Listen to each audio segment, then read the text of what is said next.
Madalas ang katapangan ay nagdadala sa atin ng kapahamakan. Dahil sa bugso ng damdamin, hindi natin napapansin ang mga bagay sa paligid natin. Paano kung sa pagiging matapang mo ay napadpad ka sa isang lugar na para bang walang kadilimang tinatago? Isang baryong sagana sa mga halamang gumamela, ng simpleng bulaklak nito ay magdadala pala sa'yo sa bingit ng kamatayan. Ano nga kaya ang misteryong tinatago sa baryong napuntahan namin ng aking ama? Magandang araw po sa inyo, Sir Blair. Lalong-lalo na sa mga giliw ninyong tagapakinig at taga-suporta sa inyong mga YouTube channel. Ako nga po pala si Dante, 20 taong gulang. Palagi po akong nakikinig sa mga kwentong inyong itinatampok sa inyong programa at talagang magaganda po ang inyong mga istorya. Kaya naisip ko rin po na ibahagi sa inyo ang karanasan namin ni tatay nang mapadpad kami sa isang liblib na baryo sa probinsya ng Camarines Norte. Dahil wala sa pagkatao namin bilang isang mga antingero ang salitang atras, tumuloy kami ni tatay upang habulin ang mga taong nanggulo sa baryo namin. Ang hindi po namin alam, isa pala yung patibong na susubok sa katapangan namin bilang isang mga antingero. Siya nga po pala, ang pangyayaring ito ay naganap taong 1990. Sisimulan ko na po ang kwento sa araw na nakasagupa namin ni tatay ang dayong mga lalaki. Pero bago po yun, ako po ulit si Dante. At ito ang aking kwento. O ikaw, hindi ba't sinabihan na kita kahapon na huwag kang magparada rito ng tricycle mo? Eh bakit? Sino ka ba? Ako si Brando. Ako lang ang may karapatang pumarada rito dahil kami ang nagbabayad sa renta rito. Wala akong pakialam kung ikaw nagbabayad dito. Hindi ka taga rito, kaya wala kang karapatan na paalisin ako rito. Isa pa, hindi mo pag-aari ang gilid ng kalsadan to. Pare-pareho naman tayo namamasada, hindi ba?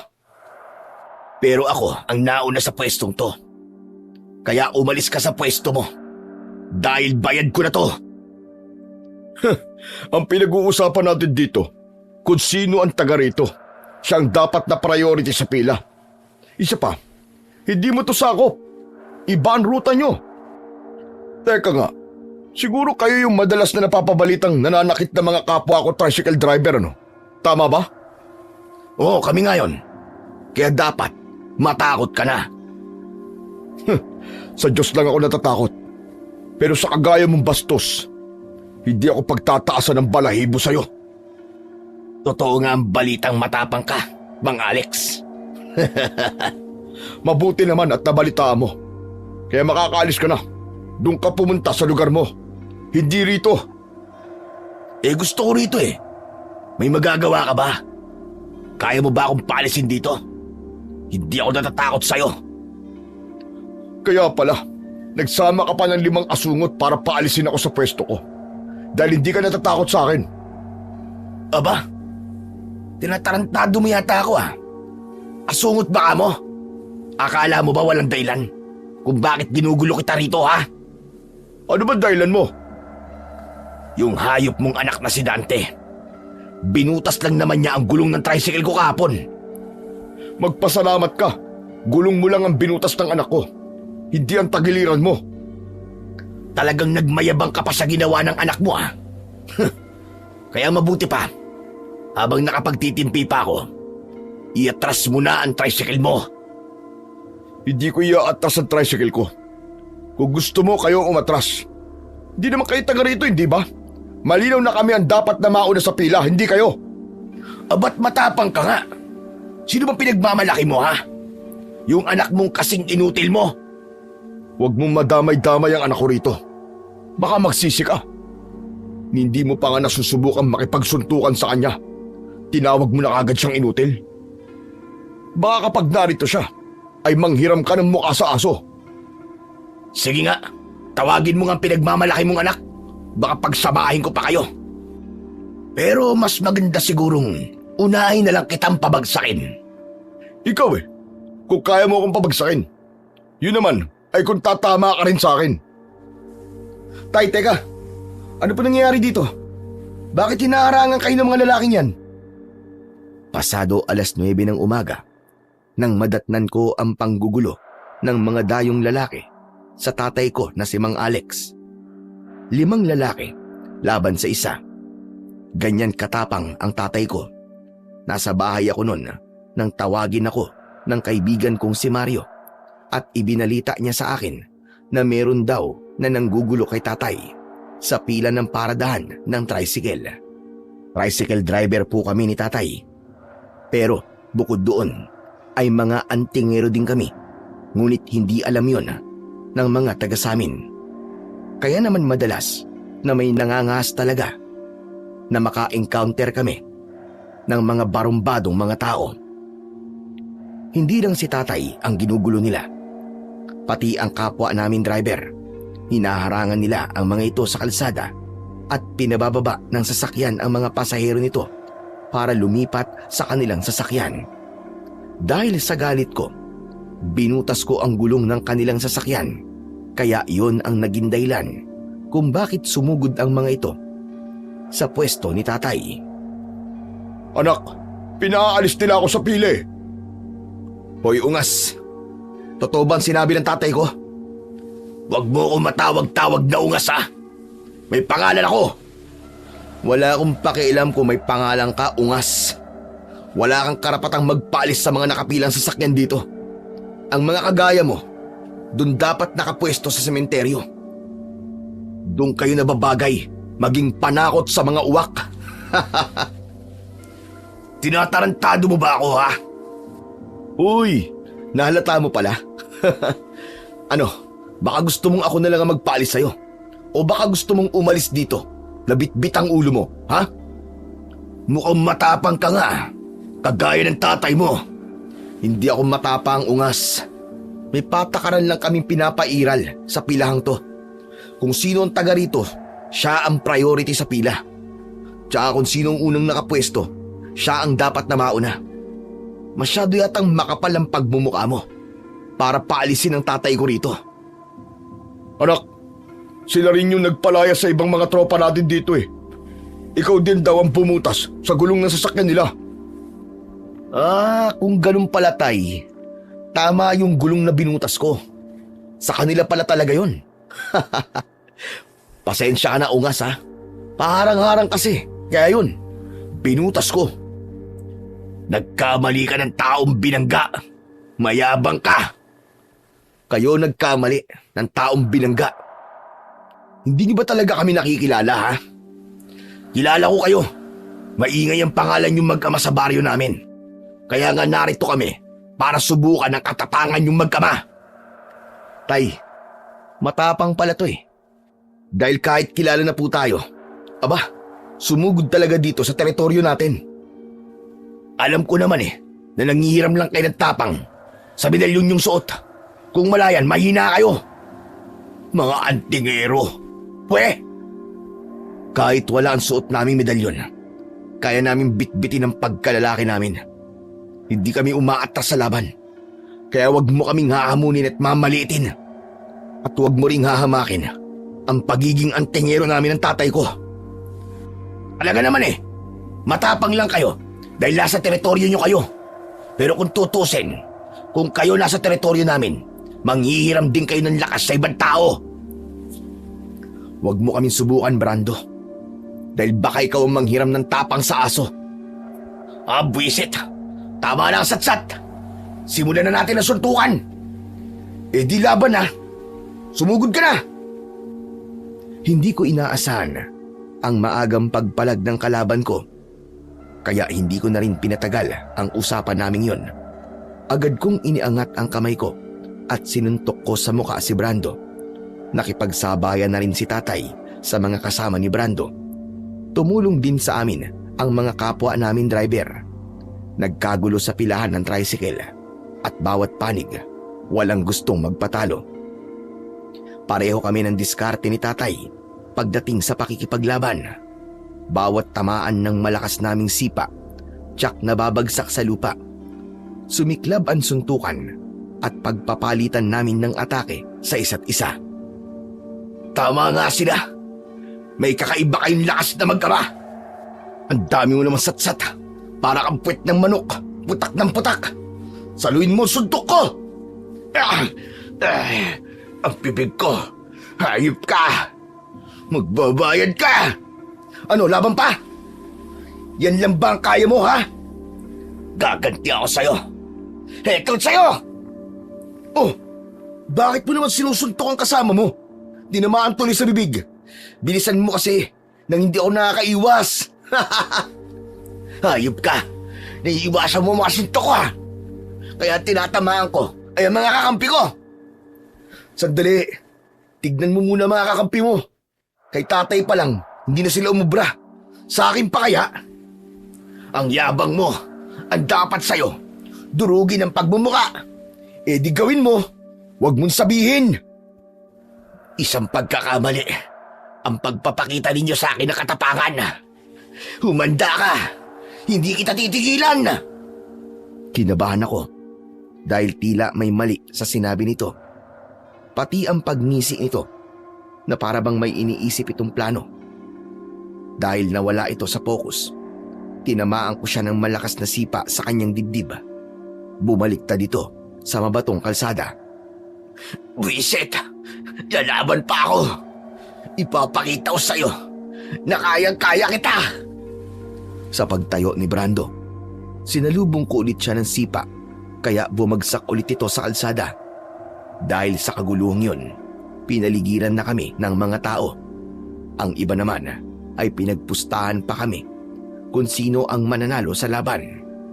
Pero para sa akin, baliwala yun dahil ang gusto ko, mabasag ko ang pagmumuka ng lalaking maangas na si Brando.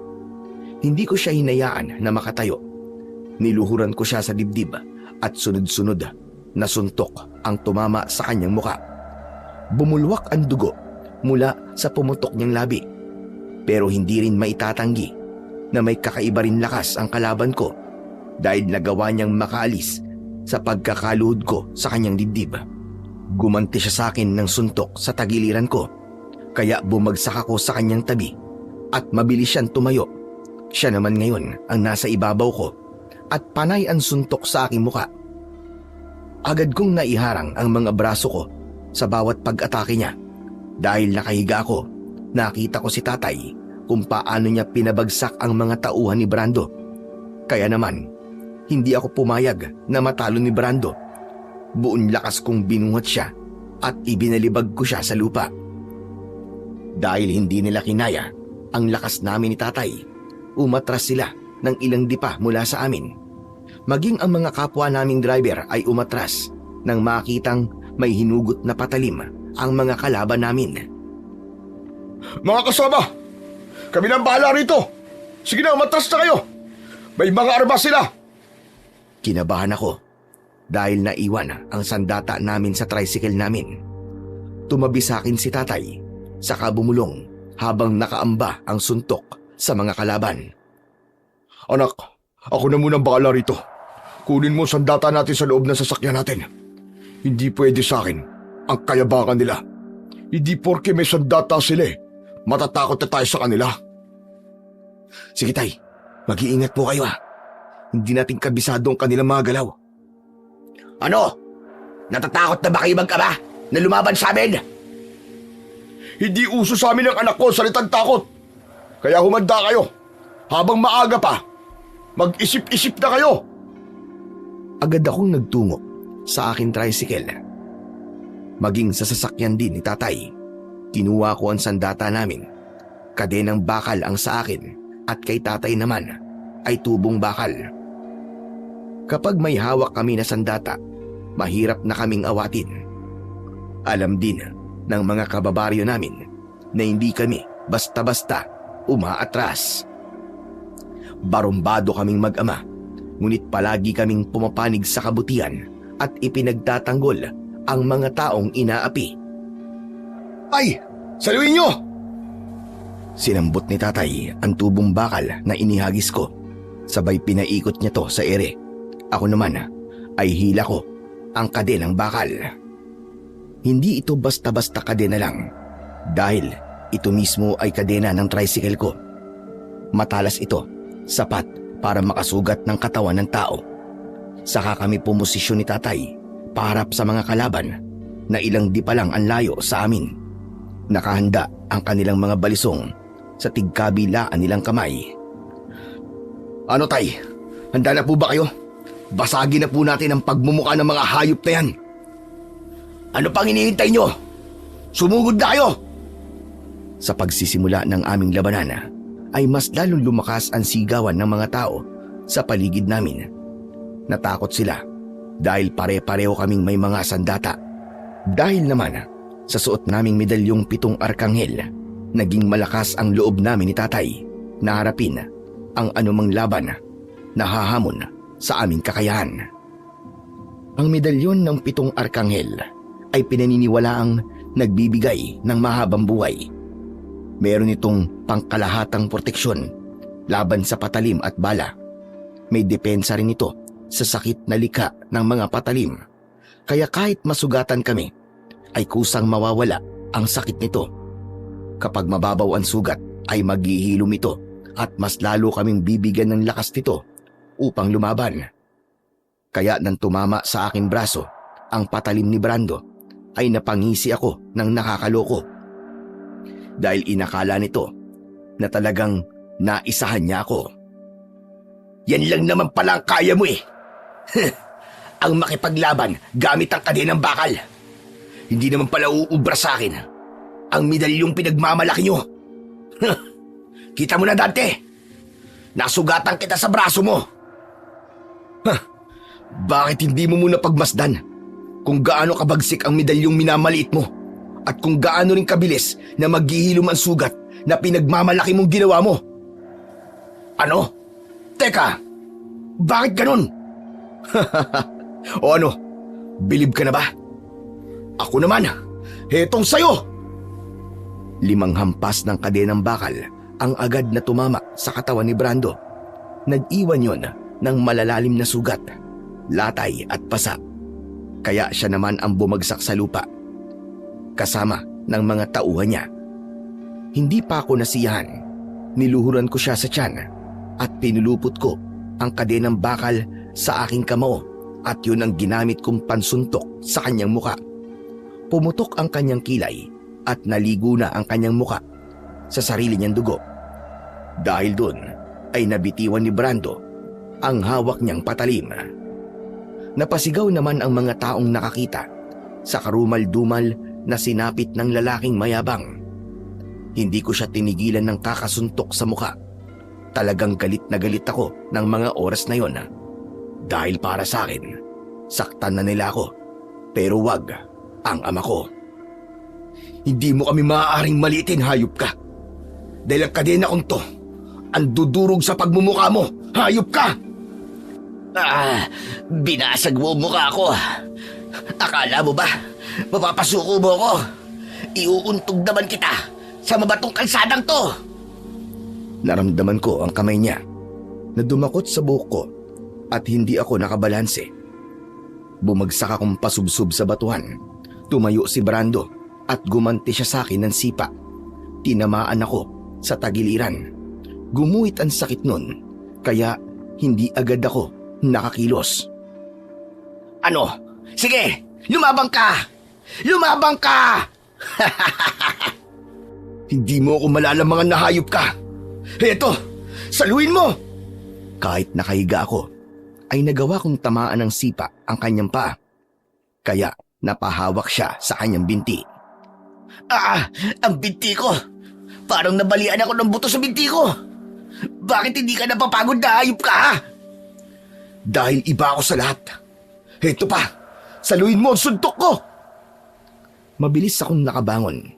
3 magkakasunod na suntok ang tumama sa mukha niya gamit ang aking kamao na merong nakapulupot na kadenang bakal. Si tatay naman ay lahat ng kanyang nakasagupa ay napabagsak niya sa kalsada. Hindi rin umubra sa kanya ang kutsilyo ng kanyang mga kalaban. Bukod pa ron ay malaking tulong din ang ginawa ng mga kasama namin para atakin ang mga lalaki. Lahat ng mga ito ay gumulong at namimilipit sa labis na sakit ng kanilang ulo dahil sa inabot nila mula sa bakal na tubo na hawak ni tatay. O ano? Nakita niyo na ba kung anong hinahanap niyo? Ano? Manggugulo pa ba kayo rito? Dahil hindi nila kami kinaya, nagmadali silang sumakay ng tricycle at mabilis itong pinaandar. Iniwan nila si Brando. Dahil hindi siya makatakas sa akin, sinabuyan niya naman ako ng lupa sa mata. Anak ng putya! Madaya ka! Tay! Sinabuyan ako ng lupa ni Brando! Pigilan niyo siya! Tatakas siya! Kaya lang, naunahan ni Brando si tatay. Tinamaan ito ng suntok sa muka. Kasunod nun ay narinig ko ang pagbuhay ng makina ng tricycle ni Brando. Agad nitong pinaandar ang sasakyan para tumakas. Tay! Habulin natin sila! Mabilis kong ipinulupot ang kadena sa bewang ko. Kahit medyo malabo pa ang paningin ko, mabilis akong sumakay ng tricycle ko. Sumakay din ng sasakyan si tatay at hinabol namin ang mga tumakas na kalaban. Napuno ng usok ang kalsadang yon at naiwan ang mga taong habol ang tingin sa aming sasakyan. Pinaharurot namin ng mabilis ang aming tricycle. Ganon din naman ang aming mga sinusundan. Tay, bilisan niyo po! Kailangan maharangan natin sila sa kabilang daan! Tama ka, anak. Pagdating sa dulo ng tulay, maghiwalay tayo para mahuli natin sila. Sige po, Tay! Mag-iingat po kayo! Bibilisan ko na ang pagpapatakbo sa tricycle ko. Mauuna na ako sa'yo. Nag-overtake agad si tatay sa akin. Talagang maririnig ang ingay ng tambutso ng aming sasakyan. Nakita ko pang dumikit ang sasakyan ni tatay sa tricycle ni Brando. Ilang metro lang ang layo nila sa akin at kahit pareho silang umaandar, talagang pilit na inaabot ni tatay ng sipa ang lalaki. Panay naman ang iwas nito at nakadistansya ng malayo sa aking ama. Pero hindi kami tumigil sa paghabol sa kanila. Dahil abala kami sa paghabol sa mga kalaban, hindi namin namalayang nakarating na pala kami sa isang lugar na hindi pa namin napupuntahan. Pero hindi namin yung binigyan ng atensyon dahil nga galit kami ng mga oras na yon. Ang gusto namin ni tatay ay makaganti sa kanila. Kaya lang, hindi sila gumaganti sa amin. Para bang nagpapahabol lang sila at inilalayo kami sa aming baryo. Tumagal halos ng 1 oras ang aming habulan sa kalsada at napansin namin ni tatay na tila may kakaiba sa lugar na pinasukan namin. Pero dahil sa kagustuhan naming makaganti sa mga lalaking nanggulo sa baryo namin, wala na kaming pakialam kung hanggang saan pa kami makarating. Saktong paglampas namin ng tulay na kahoy sa tapat mismo ng arko ng baryo, sabay na pumutok ang gulong ng aming sasakyan. Muntik pa kaming mabangga sa puno. Mabuti na lang at mabilis naming nakabig ang aming manibela. Samantalang ang mga tricycle na dumaan sa lugar na yon ay malaya namang nakatawid sa tulay. Dismayado tuloy kaming bumaba ng aming sasakyan at sinilip ang ilalim nito. Anak naman ng putya, oo! Paano nangyari to, Tay? Aba, malay ko. Pati nga ang gulong ng sasakyan ko pumutok din eh. Wala po ba kayong napansin na inihulog nila para mabutas ang gulong natin? Wala naman. Grabe naman tong kamalasang to, Tay. Kung kailan meron tayong hinahabol, saka pa nangyari to. Hindi tayo nakaganti sa kanila. Hayop talaga. Naisahan nila tayo ah. Nang suriin ko ang mga gulong, ay nagulat ako sa nakita ko. Teka, bakit lahat ng mga gulong ko butas? Dala ng labis naming pagtataka, tinignan namin ni tatay ang hulihan ng aming daan at malinis naman yun. Nagtataka kaming nagkatinginan ni tatay. Anak, saka na lamang natin pag-usapan ang tungkol sa gulong. Sa tingin ko naman, nandito na tayo sa baryo ng mga hayop na yun. Tay, ano po bang klaseng lugar to? Walang pangalan ng baryong pinasukan ni na Brando Posible po ba yun? Meron yan, nak. Baka naman nawala lang ang pangalan ng arko. Ano pong plano nyo, Tay? Papasok tayo sa baryo. Hindi ako makakapayag na maisa nila tayo. Lintik lang walang ganti. Kaya lang, paano kaya itong mga tricycle natin? Pwede naman pong iwanan natin dito yan Dali na lang po natin ang armas natin para panigurado. Sige anak, nasisiguro ko naman na hindi malayo ang lugar nila sa tulay na to. Pero Tay, sigurado na po ba talaga kayo? Papasukin ba talaga natin ang baryo nila? Oo anak, ipapakita natin sa kanila na hindi tayo basta-basta sumusuko. Pero Tay, sa lagay po na to, ay tayo naman ang dadayo sa lugar nila. Yun ang gagawin natin. Kung malakas ang loob nila, naguluhin tayo sa baryo natin, pues, ganun din ang gagawin natin. Tayo naman ang manggugulo sa lugar nila. Pero Tay, baka mapahamak tayo dyan. Baka malagay tayo sa alanganin. Bakit anak? Natatakot ka ba? Hindi naman po sa ganun, kaya lang Wala nang kaya-kaya lang. Papasok tayo sa lugar nila. Wala sa lahi natin ang umaatras sa laban, anak. Kaya sige na, dali mo na ang sandata mo. Iiwan natin pansamantala rito ang mga tricycle. Balikan na lamang natin mamayang gabi. Baka makahingi na rin tayo ng tulong sa mga tao sa loob ng baryo na yan para maayos ang tricycle natin.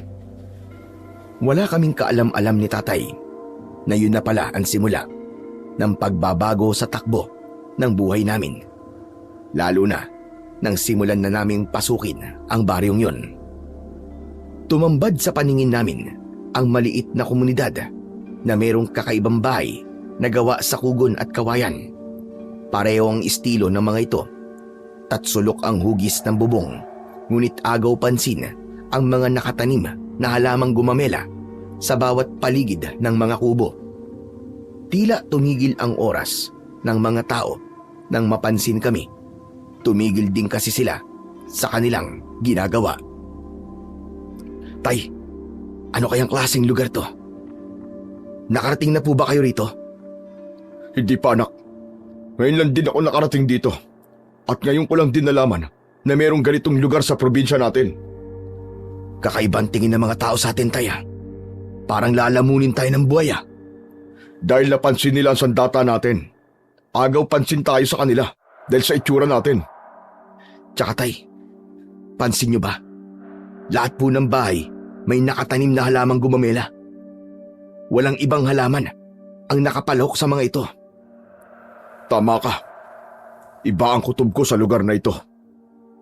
Binaliwala namin ang kakaibang kilos ng mga tao sa paligid namin. Naglakad pa kami hanggang sa gitna ng baryo. Kung may ganito palang baryo sa lugar na ito, sana nalaman man lang natin. Dahil driver tayo ng tricycle Kahit isang pasahero, wala talaga akong naihatid sa lugar na ito. Tama po kayo, Tay. Hindi kaya... Teka, baka kaya hindi tayo nakakapaghatid ng mga pasaherong taga rito ay dahil hinaharangan na ng mga pangkat ni Brando. Posible po, dahil dito po sila nakatira Teritoryo nila to. Halika, maglakad pa tayo hanggang doon. Sige po. Ipapakita natin sa mga nakalaban natin na hindi tayo umaatras sa laban. Tandaan mo anak, kapag hindi tayo ang nangargabyado at nasa tama tayo, ipaglalaban natin. Hindi tayo papayag na basta-basta na lamang tayong guluhin sa lugar natin. Magkasundo kami ni Tatay sa lahat ng bagay. Magmula nang mamatay ang nanay ko, mas lalo kaming naging malapit sa isa't isa. Namatay noon si nanay dahil sinalo niya ang saksak na dapat sana ay para kay Tatay. Nagbago rin ang ama ko nung mangyari yun. Naging matapang siya at hindi na ito marunong tumanggap ng pagkatalo. Nadagdagan pa ang galit niya nang mamatay ang kanyang mga magulang at kapatid. Ang masaklap, pati ang pamilya ng kanyang mga kapatid ay inubos din ng mga aswang. Kaming dalawa na lamang ni Tatay ang natira sa lahi namin. Tay, maging alerto lang po tayo sa paligid dahil hindi po natin kabisado ang lugar na to. Tsaka yung mga tao, balak pa po yatang pagkaisahan tayo. Tignan nyo. Dante, mukhang alam nila kung bakit tayo nandito. Ipinagpatuloy namin ang paglalakad sa mabatong kalsadang yon. Kabado ako ng oras na yon, ngunit hindi ako nagpahalata kay tatay. Idagdag pa na wala akong nararamdamang kakaiba sa aking suot na medalyon ng 7 arkanghel. Ipinamana sa amin ni Lolo Gaston ang suot naming medalyon. Panlaban namin ito sa masasamang elemento. Maliban kasi sa pagiging tricycle driver namin ni tatay, ay isa rin kaming mga antingero at manunugis ng aswang. Kaya may kapangyarihan kami. Umiinit ang suot naming medalyon kapag may aswang sa paligid namin. Kaya naman, malakas ang loob naming pumasok sa lugar na yon dahil wala kaming nararamdamang presensya mula sa mga aswang. Tay, wala akong nararamdamang presensya ng mga nilalang ng dilim. Ngunit kakaiba naman ang amoy ng hangin. Malangsa na para bang nanggagaling sa mga halamang gumamela. Yan din na napapansin ko kanina pa. Maganda nga dahil marami ang bulaklak. Ngunit ang amoy naman ay parang hindi galing sa bulaklak. Parang kasing amoy ng sariwang dugo ng tao. Kinilabutan ako nang sabihin niyo ni tatay. Ngunit napako ang atensyon namin sa tapat ng malaking bahay na mayroong nag-iisang halamang gumamela na ang bulaklak ay kulay puti. Maya-maya pa ay bigla kaming nakarinig ng boses ng isang matandang lalaki mula sa aming likuran. Nang pinagmasdan ko ang itsura nito ay napansin ko kagad ang mahabang balbas at bigote nito na abot hanggang dibdib. Kulay puti ang buhok nito na kasing kulay ng saya nito na para bang isa itong ermitanyo. Agaw pansin din ang mga kasama nito na nakatayo sa kanyang likuran. Nakauniporme ang 8 lalaki habang may hawak na batuta. Kaya napagtanto kong mga tanod ng barangay ang kasama nito. Mawalang galang na sa inyo mga amang. Ako nga pala si Kapitan Ingo. Ako ang kapitan sa barangay na ito. Maaari ko bang malaman kung ano ang sadya nyo rito? Magandang araw po sa inyo, Kapitan. Ngunit ang sadya namin dito ay ang mga lalaking tumakbo sa loob ng baryo nyo. Teka, sinong mga lalaki? Ang pinunulan po nila ang kilalo namin. Brando po ang pangalan niya. May atraso po kasi siya sa lugar namin. Si Brando ba ang dahilan kung bakit naparito kayong dalawa? At may dala pa kayong mga ganyang klase ng sandata? Opo, pampanabla lang po namin to. Nanggulo kasi siya sa lugar namin eh. Kaya ba ginugulo nyo rin ang baryo namin? Alam nyo ba, na tahimik ang lugar na ito. Huwag nyo sanang guluhin. Kung maaari umalis na kayo. Hindi po kami aalis dito hanggat hindi namin nakakaharap si Brando. Habang nag-uusap si tatay at kapitan, alerto ang mga mata ko sa galaw ng mga tanod. Maigpit kong hinawakan ng aking sandata at tumalim ang tingin ko sa matandang lalaki dahil kakaiba rin ang pakikipag-usap nito sa ama ko. Titig na titig ito sa suot naming medalyon habang nakangisi ng bahagya. Baka pwede natin pag-usapan. Huwag na lang kayong manggulo sa lugar namin. Hinahanap lang naman po namin ang taong nanggulo sa baryo namin. Sila ang nauna at hindi po kami. Ipagpatawad nyo, mga amang. Pero layunin ko na protektahan ang mga taong nasasakupan ko. May patakaran din kaming sinusunod. Isa pa, kayo ang dumayo rito at may dala pa kayong armas. Iginagalang naman po namin ang inyong patakaran. Subalit nagkasala sa amin ang isa sa mga taong nasasakupan nyo. Kaya kung hindi nyo po ilalabas sa mga taong yun, ay mapipilitan po kaming manggulo sa baryo nyo. Aba, ay hindi mo rin kami maaaring sindakin sa sarili naming lugar. Baka nakakalimutan ninyong nasa teritoryo ko kayo. Anumang oras kapag ginusto ko, ay tutumba kayo sa kinatatayuan nyo. Kung mamamatay kayo sa baryo namin, ay wala kaming pananagutan kung merong mangyaring masama sa inyo. Teka, sandali lang, Kapitan. Parang sa tono ng pananalita nyo, pinagbabantaan nyo ang buhay ng tatay ko ha. Kung wala po kayong pananagutan, wala rin po kaming pananagutan kung sakaling may mangyaring masama sa mga taong hinahanap namin. Mukhang matapang nga kayong mag-ama. Huwag niyo pong ibay ng usapan. Ilabas mo ang mga lalaking hinahanap namin. Lahat sila ay sakay ng kanilang tricycle. Lumingon muna sa kanyang likuran si Kapitan Ingo. Nahuli ko namang makahulugan ang tinginan ng mga tanod sa isa't isa. Kaya mas lalo kong hinigpitan ang kapit sa kadenang bakal ko para kung anumang oras at umatake sila ay nakahanda na akong makipagsabayan sa mga ito. Muling nakipag-usap si Kapitan Ingo kay tatay. Bueno, nakikita mo naman siguro na malinis ang gilid ng kalsada at walang mga nakaparadang tricycle.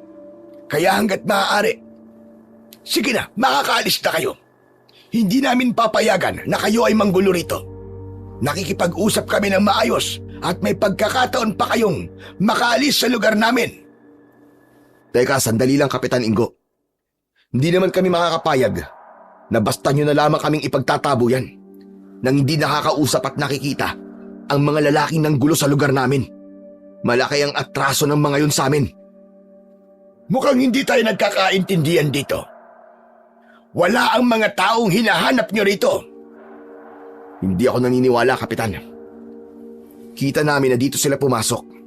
Kaya kung hindi nyo sila ilalabas, ay mapipilitan kaming makipaglaban sa inyo. Ngayon lamang ako nakakita ng isang binatang malakas ang loob na amunin ng kapitan ng isang baryo at hindi tinitignan kung mas matanda ba ang kausap niya. Kapitan, marunong din naman po ako rumispeto kung yun po ang ibig niyong sabihin. Pero ang pinag-uusapan po rito ay ang pagkatao naming mag-ama.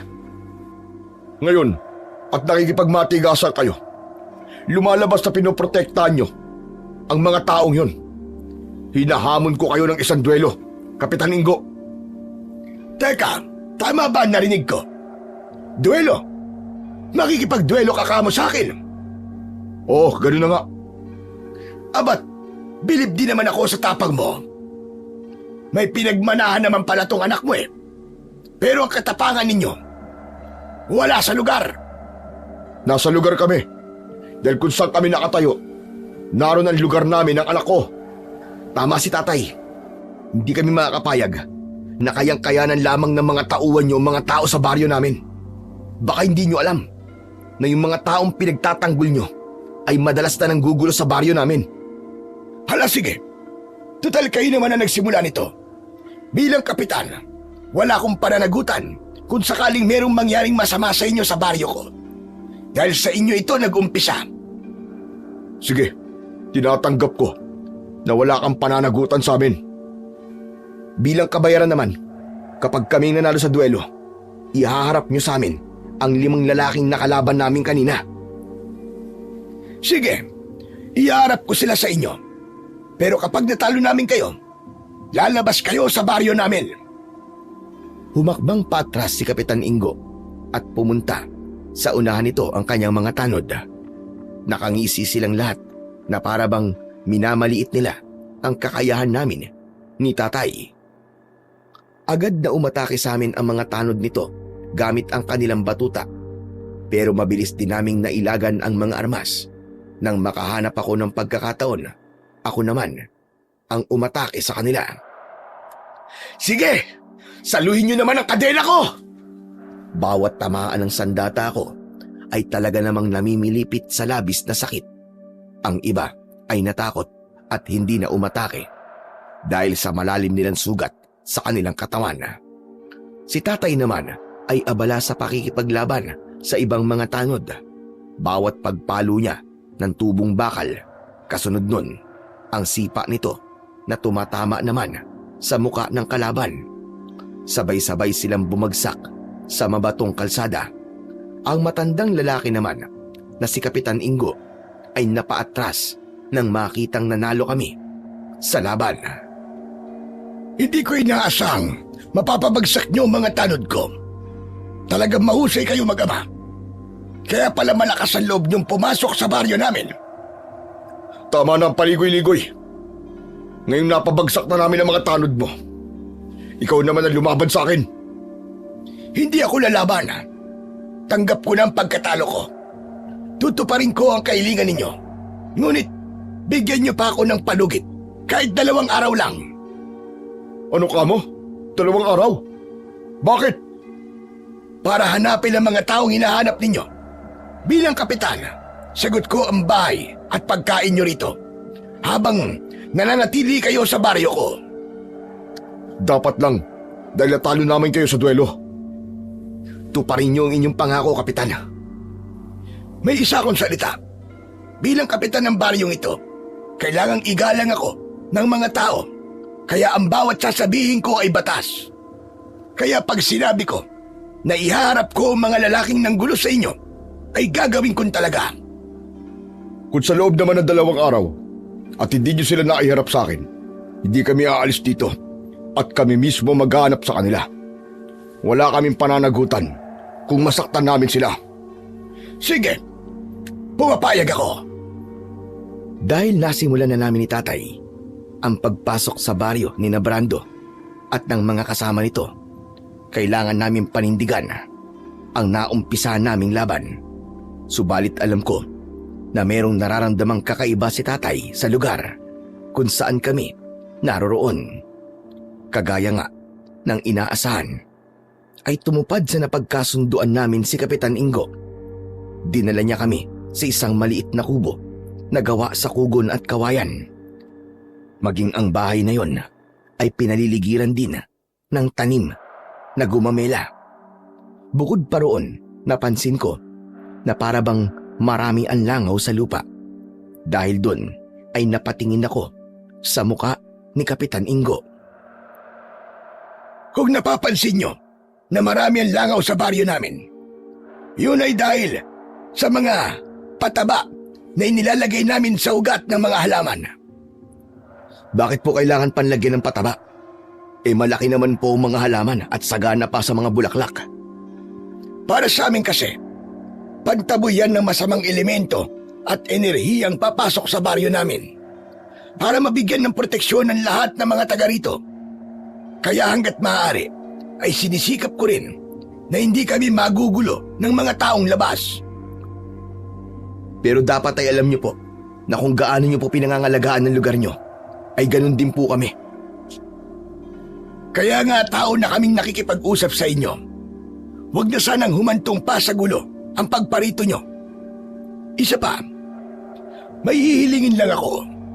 Huwag na huwag ninyong hahawakan ng bulaklak ng gumamela. Wala kayong pakikialaman sa lugar na ito. Sige po, kung yan po ang gusto niyo. Tsaka may isa pa. Kung may mapapansin man kayo sa lugar namin, wala kayong karapatan na magtanong dahil bisita namin kayo rito ng sapilitan. Kagaya rin ng sinabi ko, wala kaming pakialam sa patakaran nyo dahil iba ang pakay namin dito. O paano, Kapitan? Pagod na kami. Baka pwede kami magpahinga. Sige, pumasok na kayo sa loob ng bahay. Pagkatapos naming magkasundo ni Kapitan Ingo, ay pumasok na kami sa loob ng bahay. Ilang sandali pa, ay narinig namin ang yabag ng mga paa ni na Kapitan Ingo palabas ng bakurang yon. Hanggang sa kaming 2 na lamang ni Tatay ang natira sa lugar na yon. Nang nakapagpahinga kami, doon kami nakapag-usap ng maayos. Ay, may napapansin din po ba kayo sa baryong to? Oo, anak. Kaya nga pumayag ako sa hiling ni Kapitan na manatili tayo rito kahit 2 araw. Kung ganun po, may iba kayong pinaplano? Tama ka, Dante. Ang ipinagtataka ko, bakit po kaya tahimik ang medalyon natin, Tay? Ganun din po ba ang medalyon nyo, Tay? Oo, anak. Palatandaan po ba na walang aswang sa paligid? Hindi tayo nakakasigurado, Dante. Para bang may bumabalot na kung ano sa baryong to. Sa bahay na ito, inabutan na kami ng dilim. Ngunit nakaupo pa rin kami sa katre at nakikiramdam sa paligid. Sabay rin kaming nahiga sa katre habang nakatingin sa kisame. Masyado naman po yatang tahimik ang gabing to, Tay. Ang katahimikan ang madalas na pinagtataguan ng kaguluhan. Huwag tayo magpakampante sa paligid, anak. Ang mabuting gawin natin, palitan tayo sa pagtulog. Tama po ang naiisip niyo, Tay. Kayo po munang matulog para may isang magbabantay sa atin. Kapag nakaidlip na ako, gisingin mo ako para ikaw naman ang makatulog. Sige po, Tay. Naunang natulog si Tatay. Alam ko naman na napagod din siya sa pakikipaglaban sa mga tanod kanina. Maya-maya pa ay humihilik na ito, ngunit kasabay ng ingay nito ang huni ng mga langaw sa labas. Kaya napabalikwas ako ng bangon. Ano kayang inilalagay nilang pataba sa halamang gumamela? Bakit kaya ganun ang mga langaw na yun? Natukso kong alamin ang dahilan ng pagkakagulo ng mga langaw sa labas ng bahay. Taliwas yun sa patakarang sinasabi ni Kapitan Ingo na huwag kong pakikialaman ang mga halamang yon. Ngunit likas sa akin ang pagiging mausisa. Kaya naman, lumabas ako ng bahay at pinagmasdan ang mga halaman na tinatamaan ng liwanag mula sa sikat ng buwan. Pati ang simoy ng hangin dito, malangsa rin. Paano kaya natatagalan ng mga tao ang amoy ng halaman dito? Grabe, ang baho talaga. Hindi ko na malayang naglalakad na pala ako para lapitan ang isa sa mga halamang gumamela. Tila may malakas na puwersang humihila sa akin para hawakan ang bulaklak nito. Ngunit nabawi ko kagad ang kamay ko. Kinilabutan ako nang biglang nagkulay ube ang kamay ko. Nagkaroon ng pantal ang balat ko at gumapang yun hanggang sa braso ko. Biglang uminit ang pakiramdam ko at talagang kakaiba ang sakit na naramdaman ko. Aray! Bakit ganito? Napakasakit! Ang kati! Teka, ano to? Biglang namaga ang kamay ko. Tsaka ang bulaklak na hinawakan ko, biglang nagkulay itim. Napaatras ako nang tila merong buhay ang halamang gumamela. Kumalog yun na parabang nasaktan din ito. Diyos ko, may kakaiba nga sa bulaklak na to. Kailangan malaman to ni Tatay. Grabe, sobrang hapdi talaga ng kamay ko. Hawak ko ang pulsuhan ko nang pumasok ako sa loob ng bahay. Nagulat ako dahil biglang nagsabay-sabay na umalulong ang mga aso sa paligid. Dahilan para magising si Tatay at agad itong napabalikwas ng bangon. Dante, anong ingay yun? Mga asong gubat po, Tay. Sabay-sabay silang nag-alulungan. Tay, ang kamay ko po. Tignan nyo. Teka, ano nangyari dyan sa kamay mo? Tay, bigla po namaga ang kamay ko eh. May kakaiba po sa mga halaman. Hinawakan ko po ang bulaklak ng gumamela at ito po ang nangyari sa akin. Namatay din po ang bulaklak na hinawakan ko. Hindi ako maaaring magkamali, Dante. May laso ng bulaklak. Malinaw na galing ito sa itim na kapangyarihan ng isang mabangis na aswang. Pero wala naman pong laso ng gumamela, di ba, Tay? Oo, kaya nga nagtataka ako eh. Teka, patingin nga ako ng kamay mo. Aba, marami ring pantal at mainit ang balat mo. Tay, ano pong gagawin ko? Sobrang sakit po talaga ng kamay ko. Sige, hubarin natin ang medalyon. Subukan nating tawagin ang isa sa 7 gabay. Sino po ron? Si Arago, ang nangangalaga sa kalusugan.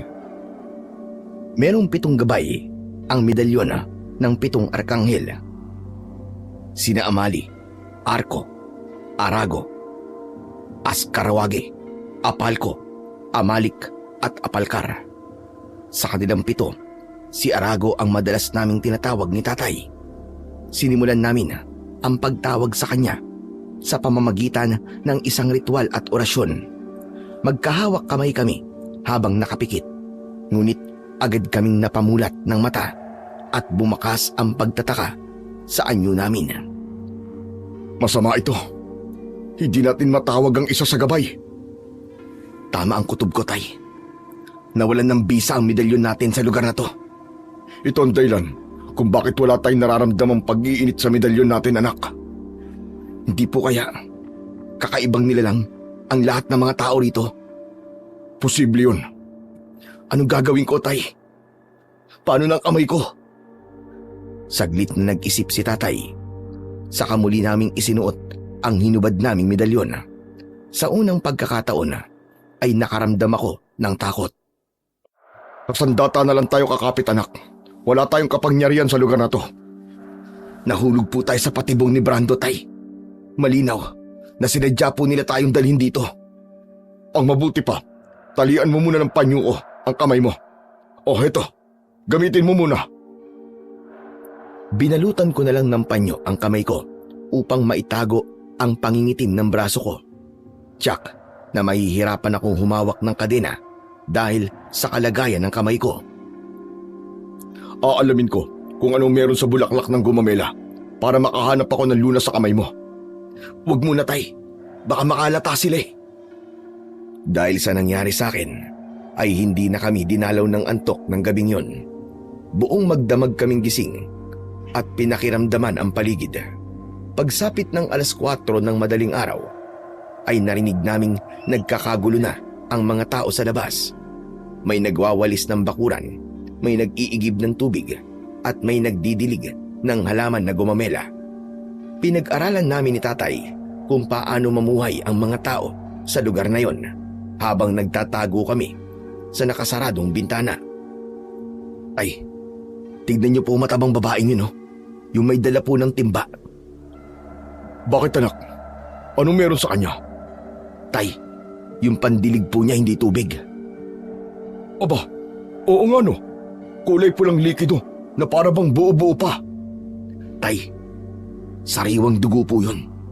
Yun din po ang dahilan kung bakit nagkakagulo ang mga langaw sa puno ng gumamela.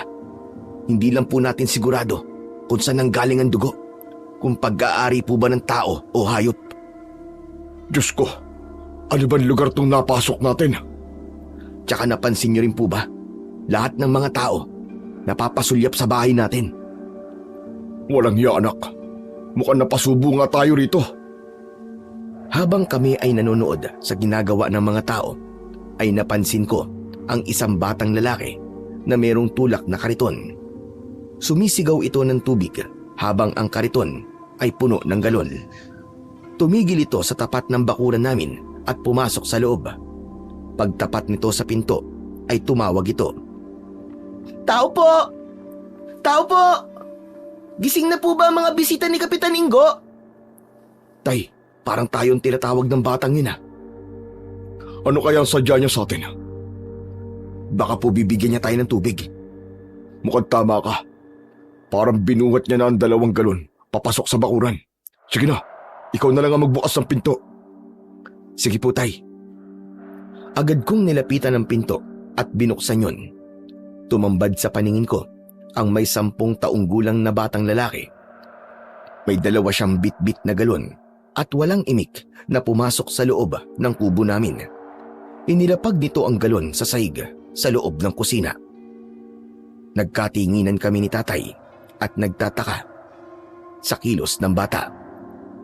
"Huwag po kayo magtaka kung bakit diretso po akong pumasok sa loob ng bahay ninyo. Pasensya na po kayo ah. Ngunit pag-aari ko po kasi ang bahay na to at ipinagamit po sa inyo ni Kapitan Ingo. Kaya dun po muna ako natulog sa simbahan." Ano? Ibig mong sabihin bahay mo to? Eh bakit humingi ka pa ng pasensya sa amin? Kami nga ang dapat na humingi ng pasensya sa'yo. Oo nga naman bata. Hindi ka na dapat nakitulog sa simbahan. Dito ka na lang sana natulog kasama namin. Ayaw po kasi ni Kapitan Ingo na sumama ako sa inyo eh. Maging ang makipag-usap po sa inyo na matagal. Sige po, aalis na po ako. Teka, sandali lang. May itatanong pa ako sa'yo. Ano bang pangalan mo? Ako po si Ato. Ato. Ano bang klaseng lugar to? Ito po ang lugar na hindi nyo dapat pinuntahan. Teka Ato, anong ibig mo sabihin? Hindi po ako maaaring magbigay sa inyo ng ibang detalye. Kung hindi po mapapahamak po ako kay Kapitan Ingo. Pero sagutin mo na lang ang tanong na to. Ano ba talaga ang lugar na to?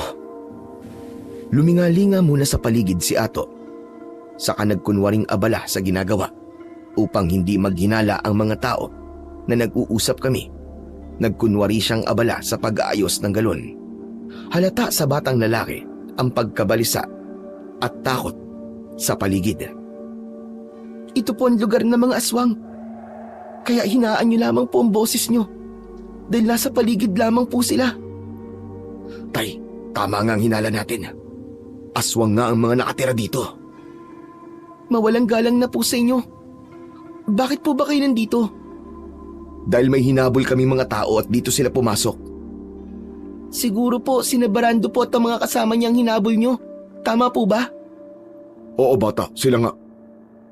Patibong po yun. Patibong para saan?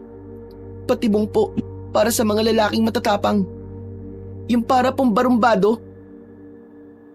Teka, hindi ko naiintindihan ang sinasabi mo, Ato.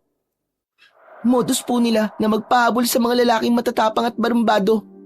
Kinakain po nila ang atay at laman loob ng lalaking may ganong pag-uugali. Kinakain? Ibig sabihin, binibiktima nila ang lahat ng lalaking matatapang na papasok sa lugar na ito? Opo, ganun na nga po. Kayo po ang magiging karagdagan sa kanilang lakas. Ang lugar pong ito ay kuta ng mababangis na aswang. Ano? Pero bakit hindi sila nararamdaman ng medalyon namin?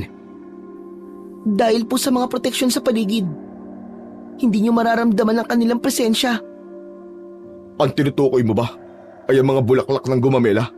Opo, yun po ang pumipigil sa kapangyarihan ninyo. Lugar po nila ito, kaya mas malakas sila kumpara sa inyo.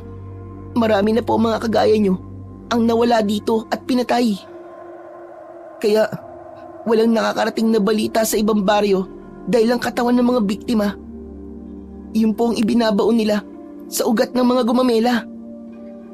Bakit nila ginagawa to? Isa po yung alay para mapanatili po ang lakas ng kanilang proteksyon. Kaya kahit may suot pa po ay yung medalyon, hindi niyo po sila mararamdaman. Pero maniwala po kayo sa akin. Nasa lugar kayo ng pinakamababangis na aswang. Kaya hanggat may pagkakataon pa po, lumabas na po kayo rito. Teka bata, ibig bang sabihin aswang ka rin? Hindi po. Nakulong lang din po ako dito, kagaya po ninyo. Paano ka nabubuhay dito? Nagpapanggap po akong aswang para mabuhay.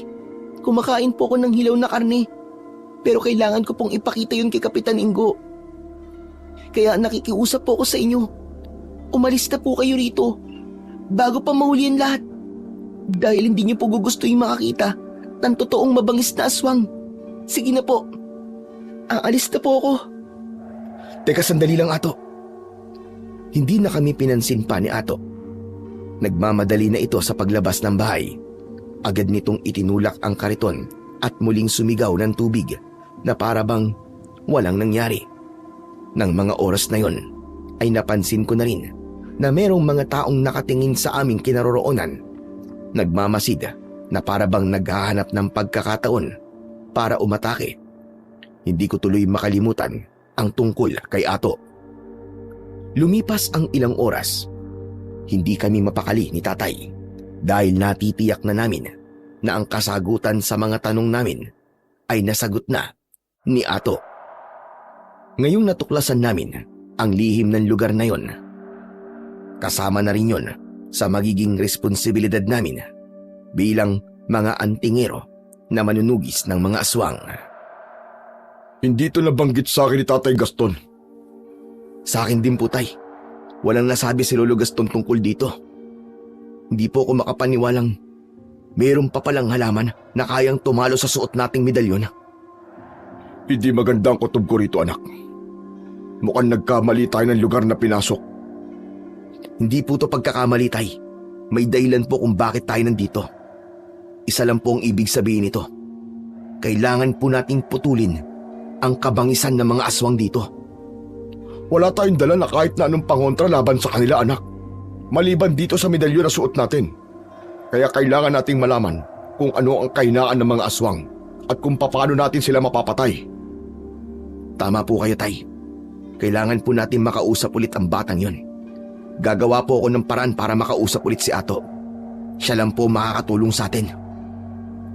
Nasa kalagitnaan kami ng pag-uusap ni Tatay nang bigla kaming nakarinig ng pamilyar na boses mula sa labas ng bahay namin. Lumabas kayo dyan! Kayo mag-ama! Lumabas kayo! Sumilip kami ni tatay sa pintuan at nakita namin ang pangkat ni na Brando at ang 4 na lalaking kasama niya.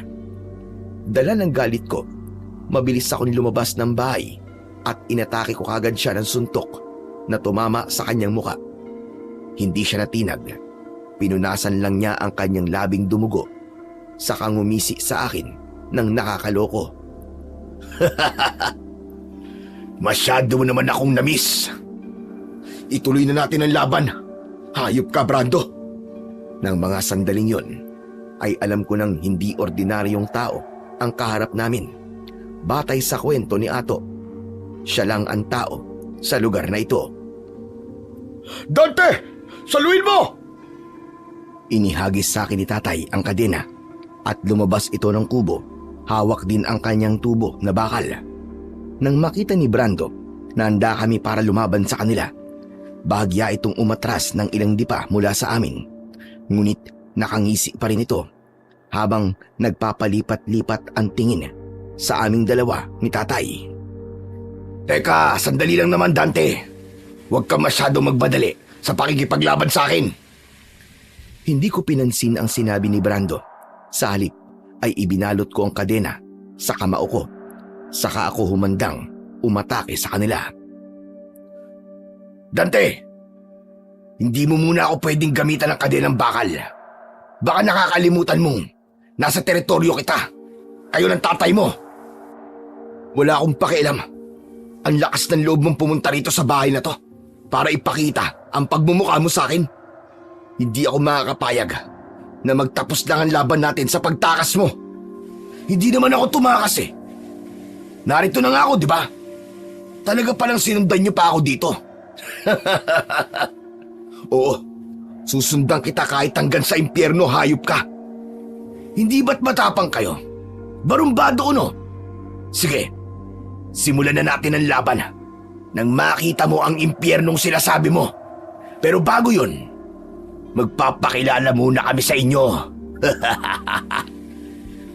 Magkatabi kami ni tatay noon nang biglang napunit ang damit ng mga taong kaharap namin. Lumitaw mula sa kanilang likod ang mga tinik na kasing tulis ng dulo ng gunting. Umangil sila ng malakas, kaya lumitaw sa bibig nila ang 2 dangkal na haba ng pangil. Tumutulo ang malapot nilang laway habang ang kanilang mga mata ay mapupula. Bukod sa kanilang matutulis na mga kuko, naglabas pa sila ng patalim. Sa pagkakataong yon, mahirap na silang banggain. Ang mga tao sa lugar na yon ay tumigil sa kanilang ginagawa para bang baliwala lang sa kanila ang itsura ng mga aswang na nasa harapan namin. Tay, ano pong klaseng nilalang sila? Hindi ko rin alam, anak. Ngayon lang ako nakita ng ganyang klaseng nilalang. Nakahawig ng aso. Ngunit baskulado ang pangangatawan. Iba po sila sa mga aswang na dati na po nating nakalaban. Ano? Bakit kayo natitigilan? Nagulat ba kayo? Hindi kami nagulat. Dahil asal mo pa lang, panghalimaw na talaga. Isa pa, una pa lang alam ko ng aswang ka, Gunggong. Aminin mo na, natatakot ka sa akin. Sinabi nang hindi ako natatakot sa iyo eh. Dahil ako ang dapat mong katakutan. Mabilis kaming sumugod, papalapit sa kanilang kinaroroonan. Isinuntok ko ang kamao ko na merong kadenang bakal. Tumama agad yun sa mukha ng aswang na si Brando. Si tatay naman ay parang nagtatabas lang ng tubo. Bawat tamaan ng armas nito ay agad na bumabagsak sa lupa. Dahil masyado silang malakas, ginawa ko naman latigo ang armas ko. Kaya bago pa sila makalapit sa amin ni tatay, ay tinatamaan na sila ng kadena ko. Tay, hindi po sila basta-basta napapabagsak. Nakakabangon po agad sila. Mag-iingat po kayo. Masyado silang malakas. Dahil wala nang ambisa ang medalyon natin, aasa tayo sa sarili nating kakayahan. Kagaya ng mga nakasanayan namin ni tatay, sabay kaming umatake sa mga kalaban. Kahit wala kaming kapangyarihan, napansin pa rin naming nahihirapan sa amin ang pangkat ni Brando. Hayop na yan. Isa kayo mga inutil. Mga tao lang sila at walang kapangyarihan. Bakit kayo nagpapatalo sa kanila? Dahil hindi nila kami minamaliit. Kaya natatakot sila sa amin. Kaya naman, ikaw naman ang patitikimin ko ng bagsik ko. Sinikap ni Brando na maiwasan ang paggagupit ng kadenang bakal ko. Si tatay naman, naiwasan niya ang mga kalmot ng kalaban at lahat ng humarang sa kanyang daan ay isa-isa ring bumabagsak sa lupa. Pero hindi sa lahat ng pagkakataon ay malakas kami dahil nakita kong sasaksakin sana ni Brando si tatay ay mabilis akong tumakbo para salagin ang patalim nito. Kaya ang tinamaan ay ang braso ko. Gumuhit ang sakit at umagos ang dugo mula sa sugat ko. Doon ko napansin na tila napapikit pa ang mga tao habang inaamoy ang dugo ko. Hindi nga nagtagal ay nag-anyo na rin na mga aswang ang mga tao roon. Dumami ang kalaban namin, ngunit hindi naman ako nagpatinag. Hindi maaari. Anak, naamoy ng mga tao ang dugo mo. Kaya nagpalit sila ng anyo para atakihin ka. Napakabango ng dugo ng isang lalaking barumbado. Kapag nakain ko ang puso mo at laman loob mo, Dante, madaragdagan ang lakas ko. Hindi mangyayari yun. Dahil ang dugo mo muna ang ikakalat ko sa lupang kinatatayuan mo. Dahil sa bugso ng damdamin, sumugod ako sa kanila. Umikot ako ng mabilis habang sumasabay sa aking pag-ikot ang kadenang bakal. Lahat ng umatake sa akin, tinamaan ng kadena. Tinamaan din sa leeg si Brando at tumalsik ito sa bakod. Kaya merong bumaon na kahoy sa likod nito. Ang likod ko! Napakasakit! Ano? Masarap ba ha? Partida pa yan. Wala pang bisa ang medalyon ko. Ano? Sumugod ka pa? Hayop ka, Dante! Pagbabayaran mo to! Sobrang sakit ng likod ko! Dahil may tama na si Brando, tumigil sa pag-atake ang mga alagad nito at dumapit sa kanya. Ibig sabihin, nagpapahinga ka rin pala kapag nagkakasugat ka. Nagkakamali ka. Mas lalo kaming lumalakas kapag nagkakasugat kami dahil nakakatikim kami ng sarili namin dugo. Anak, kaya nila magpagaling ng sugat nila sa pamamagitan ng kanilang dila. Hindi natin sila matatalo. Tay, walang imposible sa gustong manalo. Ipapanalo ko po ang laban na to. Hindi ko alam kung bakit umatras ang pangkat ni Brando ng mga sandaling yon. Mga kasama, atras na muna tayo. Atras! Saan kayo pupunta ha? Akala ko ba matatapang kayo? Bumalik kayo rito! Hindi pa tayo tapos! Nang makalabas ng bakuran sina Brando kasama ang mga alagad niya, itinigil ni tatay ang paghampas sa ulo ng mga aswang na nasa harapan nito. Mabilis na bumangon ang mga ito habang sapo ang pumutok nilang ulo at kilay. Hindi sila namamatay sa aming mga sandata, ngunit nangihina sila kapag nasusugatan. Maaari na talo mo kami ngayon, pero hindi ibig sabihin ito na titigil na kami. Hindi ka na makakalabas ng buhay sa baryo namin, tandaan mo yan.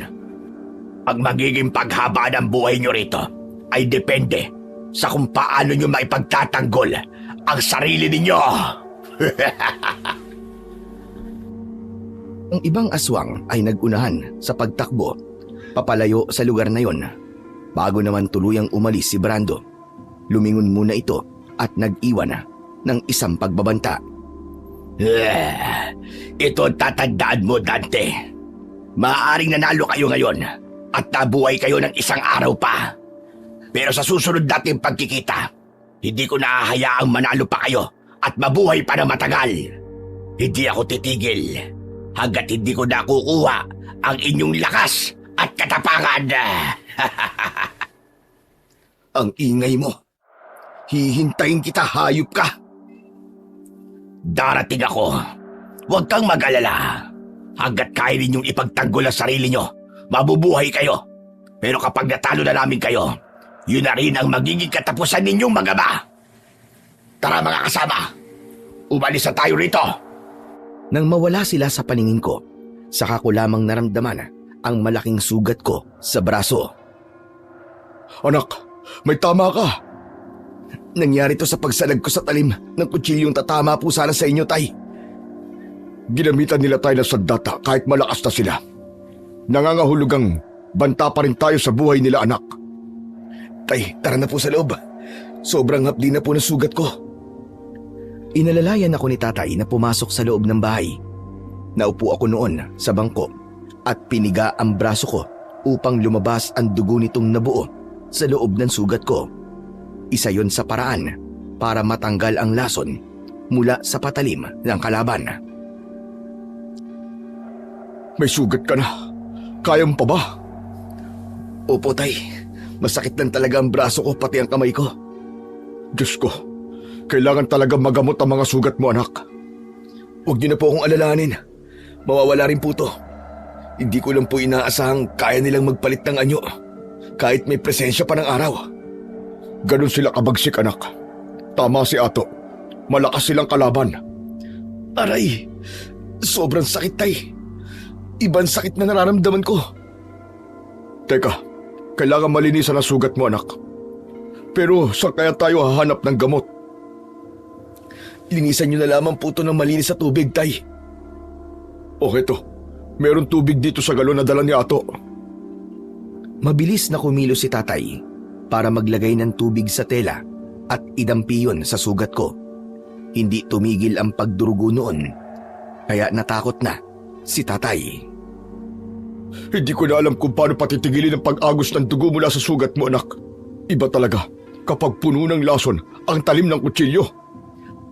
Ay, gutom na rin ako. Nakakapanghina kapag walang laman ng sikmura. Ay naku, pambihira ka naman, oo. May sugat ka na't lahat, pagkain pa rin ang nasa isip mo. Kasi po, gutom na talaga ako, Tay. Kahapon pa tayo walang maayos na kain, di ba? Saan naman tayo hahanap ng pagkain? Mahirap na magtiwala sa pagkain ibibigay sa atin ni Kapitan Ingo. Sabay pa kaming napalingon sa bumukas na pinto sa likod ng bahay sa kusina. Pumasok doon si Ato, dala ang basket na may laman na pagkain at gamot. Maingat itong humakbang papalapit sa amin, sabay senyas sa bintana at pinto. Agad ko naman yung isinara, sabay hila kay Ato. Salamat at dumating ka, Ato. May pagkain ka bang dala? Opo, heto po, may pagkain po akong dala para sa inyo. May luma rin pong damit dito, tsaka sinamahan ko na rin po ng gamot. Nakita ko po kasi ang ginawa sa inyo ng pangkat ni na Brando, kaya nalaman ko po na nasugatan ka, Kuya Dante. Ato, maraming salamat dito ha. Walang anuman po yun. Sige na po, kumain na po kayo at gagamutin ko naman ang sugat ninyo. Ato, ano bang klaseng aswang ang nakalaban namin kanina? Mamaya na po kayo magtanong. Mas kailangan po munang gamutin ang sugat nyo dahil hindi po yan mag-iilom kahit may kapangyarihan pa po ang medalyon ng 7 arkanghel. Lalo na talagang may lason po ang patalim na ginamit sa inyo. Anong ibig mong sabihin, Ato? May lason po ang kagat at kalmot nila kahit po sa talim. Sige na po, Kuya. Sisimulan ko na po ang panggagamot. Lalagyan ko po ito ng benda para hindi maamoy ng ibang aswang ang dugo po ninyo. Teka, anong klaseng gamot ba yan, Ato? Katas lang po ito ng pinagsamang talbos ng bayabas at dahon ng amarilyo para matalo po ang lansa mula sa sugat ni Kuya Dante. Bakit may alam ka sa panggagamot? Albularyo po ang tatay ko eh. Isang matapang na albularyo at manunugis ng aswang. Bago po siya pinatay sa lugar na ito. Ikinuwento sa amin ni Ato ang nangyari sa kanyang ama at hindi kami makapaniwalang nagawang mamuhay ng bata sa lugar na puno ng mga aswang. Mabilis na ginamot ng bata ang aking sugat at pinanood namin siya ni tatay. Maging si tatay, hindi rin mapakali sa kanyang kinatatayuan at gustong-gusto nang magtanong sa bata. Pagkalipas ng kalahating oras ay natapos sa panggagamot si Ato. Saka namin siya tinanong. Anong klaseng aswang sila, Ato? Sila po ang mga aswang na kurkor. Teka, mukhang bago lang sa pandinig ko ang pangalan ng aswang na yan, ha? Sila po ang mataas na uri ng aswang na may kakayahang mag-anyong engkanto. Nagtataglay po sila ng pambihirang lakas na kaya pong makipagtunggali sa lakas ng isang gabunan. Tinawag po silang kurkor dahil sa tunog ng kanilang nililika kapag meron po silang pinupuntiriyang atakihin. Gaano ba sila kalakas? Kaya po nilang basagin ang mga proteksyon at orasyon ng isang manunugis o antingero. Kaya rin po nilang maglagay ng proteksyon sa pamamagitan ng bulaklak. Kung kaya naman po, labis po ang pag-iingat ng mga manunugis at antingero kapag nakakasagupa po sila ng isang kurkor. Teka, bakit sila iniiwasang kalabanin? Katulad po ng ibang aswang, nangangalaga ang mga kurkor ng mga sigbin. Ngunit mataas na uri naman ang kanilang inaalagaan. Ito ang unlaun. Isang uri po ng sigbin na kaya pong higupin ang lakas ng kaluluwa ng isang engkanto, maging ng tao po. Ito ba ang dahilan kung bakit ang pinapatay lang nila ay ang mga kagaya naming barumbado at matatapang? Opo, para mas madagdagan po ang lakas nila.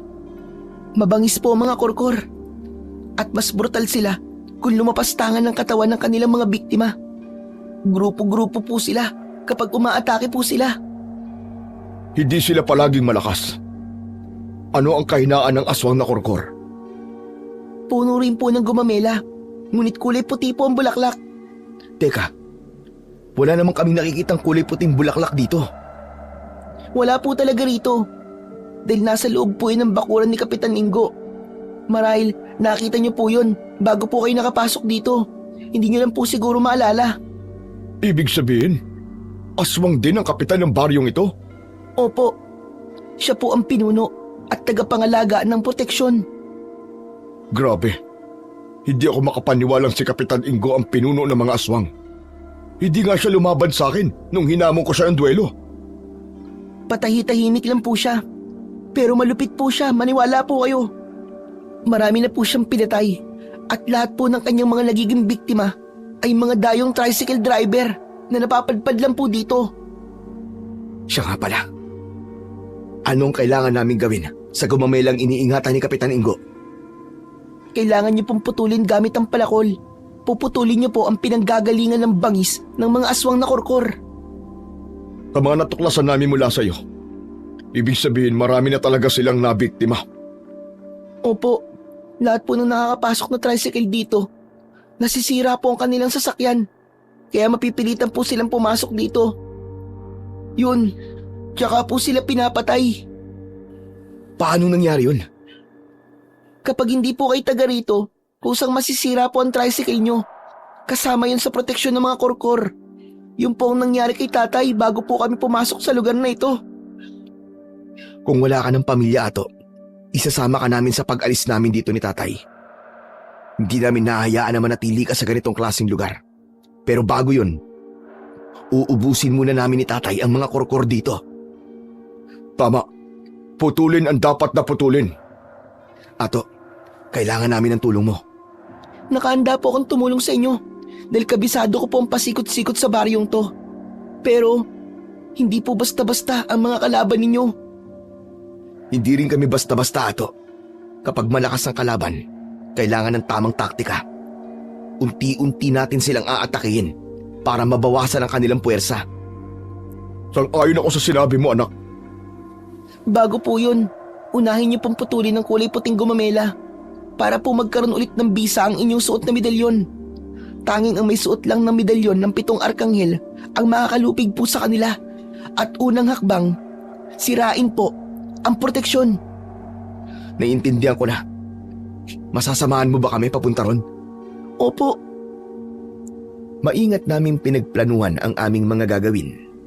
Maya-maya pa ay merong dinukot na bagay si Ato sa ilalim ng katre nito. Kuya Dante, ito po ang sandatang makakaputol sa puno ng gumamela. May orasyon po ito ni tatay. Ginawa niya po bago po siya namatay. Ikaw po ang gagamit nito. Tapusin niyo po ang mga aswang sa lugar na ito. Sige, ako ang gagawa. Pero ang liit naman yata ng palakol na ito. Opo, maliit nga po. Pero mabisa naman po yan at matalas. Tsaka, kailangan niyo pa rin po ng matinding pag-iingat. Sige Ato, maraming salamat sa tulong mo. Teka, bakit kaya parang pamilyar sa akin ang palakol na yan? Hindi ko lang maalala kung saan ko ito nakita. Marami naman po kasing kagaya ang palakol ni tatay eh. Pero hindi ito isang simpleng palakol lang. Dahil gamit ito ng isang malakas na antingerong manunugis. Sayang Ato, hindi ko nakilala ang tatay mo. Sana nga po, naging mahaba pa ang buhay niya. Kung buhay po siya, maaaring napatay na po niya ang lahat ng mga aswang dito. Pagsapit ng gabi, ay isinagawa na nga namin ang aming plano. Sa tulong ni Ato, ay sumunod lang kami sa kanya patungo sa bahay ni Kapitan Ingo. Maigpit kong hawak noon ang kadenang bakal na nakapulupot sa kamao ko. Samantalang si tatay naman ay nakasandal sa kanyang balikat ang tubong bakal. Si Ato na rin ang nagdala ng palakol. Maingat din ang akbang ng aming mga paa at nagtago kami sa bawat punong madadaanan namin. Habang nagkukubli kami, ay pinag-aralan naming mabuti ang mga galaw ng mga tanod sa paligid. Pambihira na yan, Ato.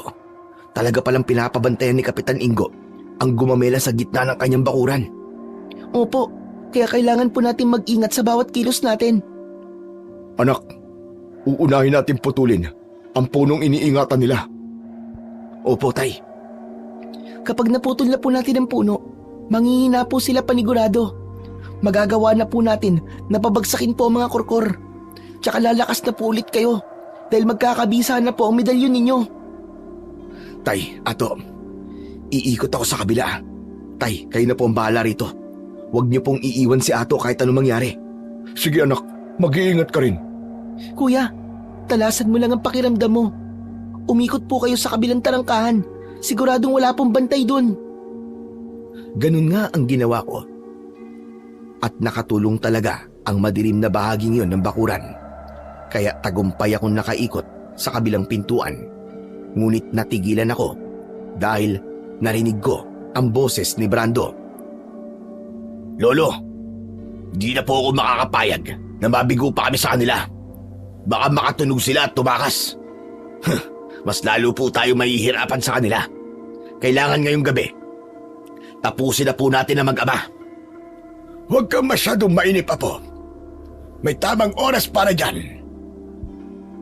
Talagang nagulat ako sa narinig kong pag-uusap ng dalawa dahil napagtanto ko na maglolo pala sila. Kaya pala pinoprotektahan ni Kapitan Ingo si Brando. Sa una pa lang ay nakaplano na ang lahat. Lolo, patatagalin niyo pa ba ang buhay ng mag-amang yon? Hindi po ba't si Tatang Gaston ang pumatay sa mga magulang ko at lola ko?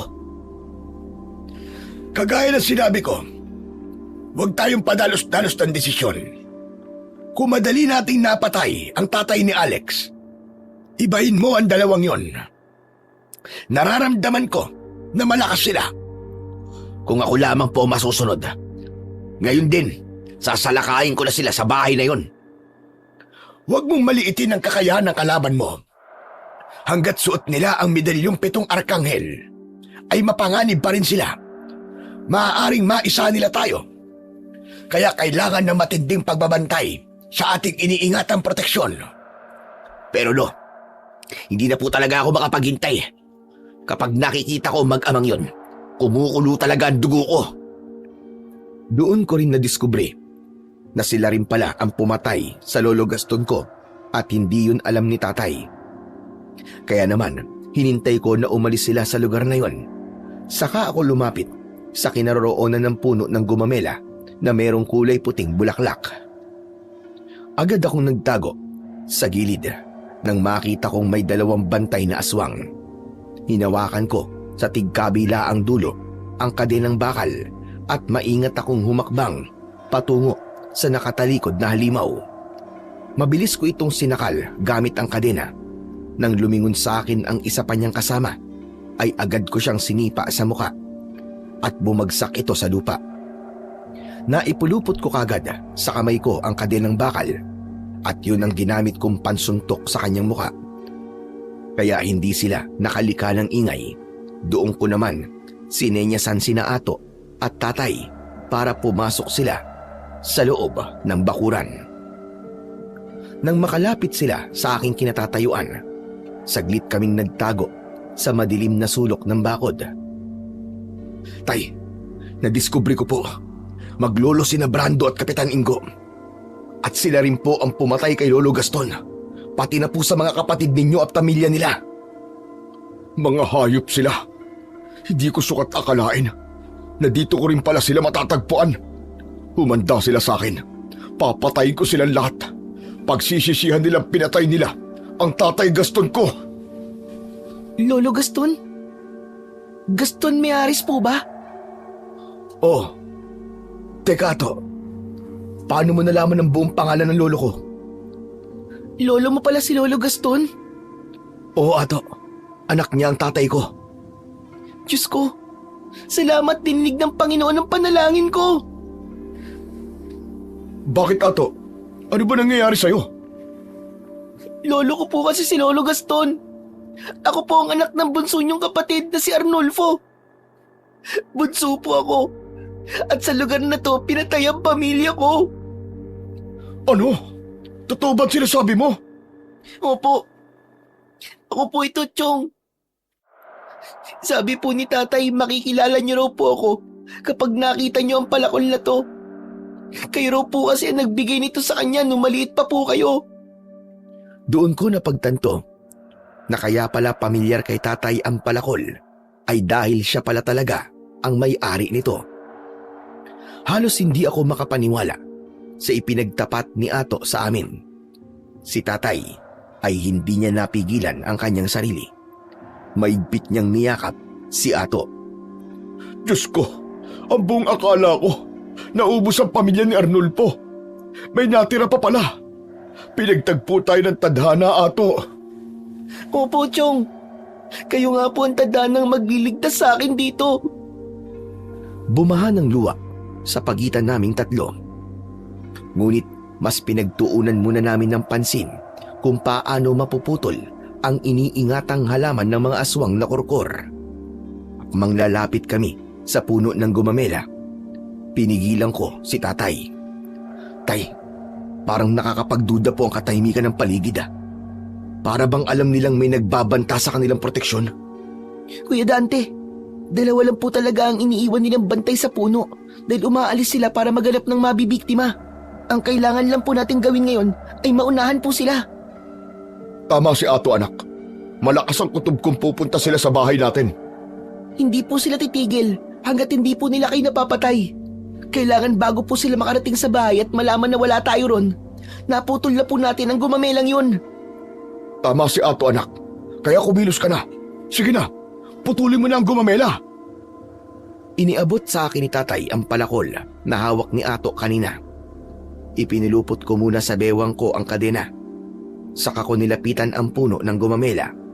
Pagkatapos ay binayo ng palakol ang katawan nito hanggang sa tuluyan nitong bumagsak sa lupa. Putol na po. Ano na sunod natin gagawin? Hilahin niyo po palabas ng bakuran upang tuluyang mawala ang proteksyon. Pinagtulungan namin ni Tatay na ilabas ang putol na katawan ng puno ng gumamela. Saka namin naramdaman ang pag-iinit ng suot naming medalyon ng 7 arkanghel. Indikasyon na bumalik na ang bisa nito. Sabay-sabay kaming napatingin sa gawi ng mga taong pumasok sa bakuran. Hindi na kami nagulat sa biglang paglitaw nila dahil mararamdaman talaga nila na wala na ang proteksyon ng gumamela sa baryo nila. Tay, anak ng putya, napakadami po nila. Kuya Dante, isang buong komunidad sila dito. Lahat po sila ay kalaban. Diyos ko, sabay-sabay na silang nagpalit ng anyo. Umalingaw-ngaw ang kanilang pag-angil na may tunog na kurkur. Nagkagulo ang mga ito habang ang kanilang malapot na laway ay tumutulo sa labis na galit. Walang hiya. Naisahan tayo na mag-ama. Naputol nila ang ating iniingatang proteksyon. Lolo, tinulungan sila ni Ato. traidor siya sa lahi natin. Nagkakamali kayo! Dahil kahit kailan, hindi niyo ako kahuri! Mahina ang isip nyo. Naisaan kayo ng pamangking ko. Anong ibig mo sabihin?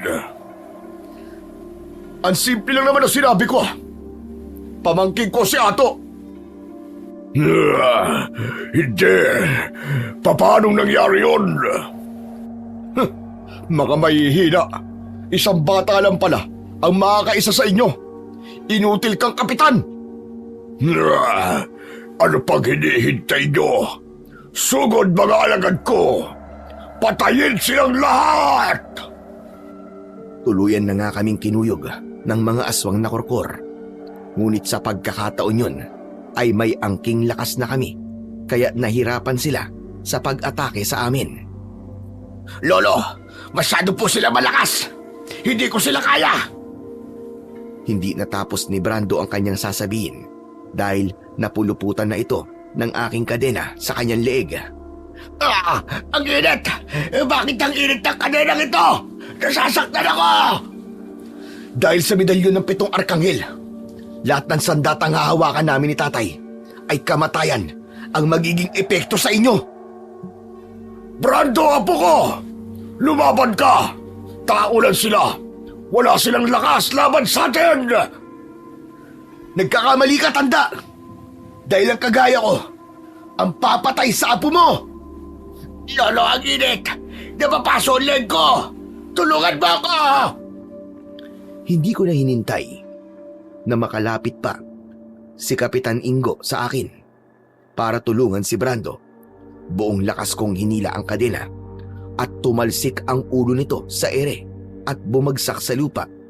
Gumulong-gulong pa yon sa paanan na matanda habang ang katawan nito ay bumagsak sa lupa. Hindi! Hindi maaari! Ang apo ko! Pinatay mo ang apo ko, hayop ka! Walang hiya ka! Magbabayad ka! Aatake sana sa akin si Kapitan Ingo. Ngunit sinalubong siya ng palo ni tatay gamit ang tubo. Tinamaan ito sa muka, kaya bumagsak ito sa lupa. Para lamang nag-baseball si tatay sa kanyang posisyon at nang bumagsak ang kalaban ay walang awa nitong pinagpapapalo ang ulo ng aswang na korkor na si Kapitan Ingo. Hindi pa nasiyahan si tatay. Binayo niya ng paulit-ulit ang leeg at dibdib nito hanggang sa sumuka ito ng dugo. Si Ato naman, gamit ang palakol, ay nakipagsabayan na rin sa ibang mga tauhan ni Kapitan Ingo. Tinulungan ko siya at hindi ako makapaniwalang mahusay rin pala siya na makipaglaban.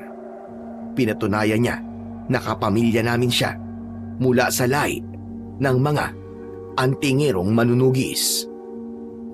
Grabe! Ang galing mo palang makipaglaban, pinsan Ato. Tsamba lang po yung kuya. Nagpalitan kami ni Ato sa pakikipaglaban sa mga aswang para na lamang kaming naglalaro ng oras na yon dahil madali na sa aming pabagsakin ang mga aswang na korkor. Talagang naglao ang lakas ng mga korkor matapos kong masira ang kanilang proteksyon na puno ng gumamela. Nang nakita ko si tatay, dinurog na talaga niya ang katawan at buto ni Kapitan Ingo.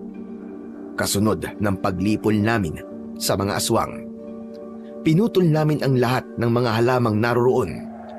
Umingay ang buong paligid dahil sa angil ng mga korkor na unti-unti nang binabawian ng buhay. Nang mamatay ang kanilang pinuno na si Kapitan Ingo, naglaho rin ang kulay ng paligid. Ang dating luntian ngayon ay purong itim at walang kabuhay-buhay. Nakalatag ang katawan ng mga korkor sa lupa. Magiging abo sila pagsapit ng umaga dahil may sugat sila mula sa sandata ng taong may suot ng medalyon ng 7 arkanghel. Chong, tapos na po. Malaya na po ako. Patay na po ang mga aswang. Ang tagal ko nagtiis. Ang tagal ko naghirap. Pero sa wakas, wala na sila. Patay na silang lahat. Nabigyan na rin po ng hustisya ang pagkamatay ng pamilya ko. Dahil yun sa tulong mo, Ato. Pinahanga mo kami. Ikaw ang pinakamatapang sa lahi ng lahat ng mga antingirong manunugis ng aswang. Oo, pinsan, totoo yun. Sa edad mong yan, ginulat mo talaga kami ni tatay sa determinasyon at katapangan mo. Pinsan, idol na kita. Bilib na bilib talaga ako sa'yo. Talagang namana mo pa ang husay ng kapatid ko pagdating sa pakikipaglaban at panggagamot. Hindi kagaya ng isa dyan. 15 taon pa bago natutunan ang paraan sa pakikipaglaban. Ay, katamad naman talaga. Tatay naman eh. Ako na naman ang nakita. Biro lang. O paano? Tara na. Umuwi na tayo. Sige po. Sa wakas, may pamilya na po ulit ako. Salamat po sa Panginoon. Tama yan, Ato. Magpasalamat ka. Dahil kung hindi dahil sa Panginoon, ay hindi natin magagawa magtagumpay laban sa mga aswang.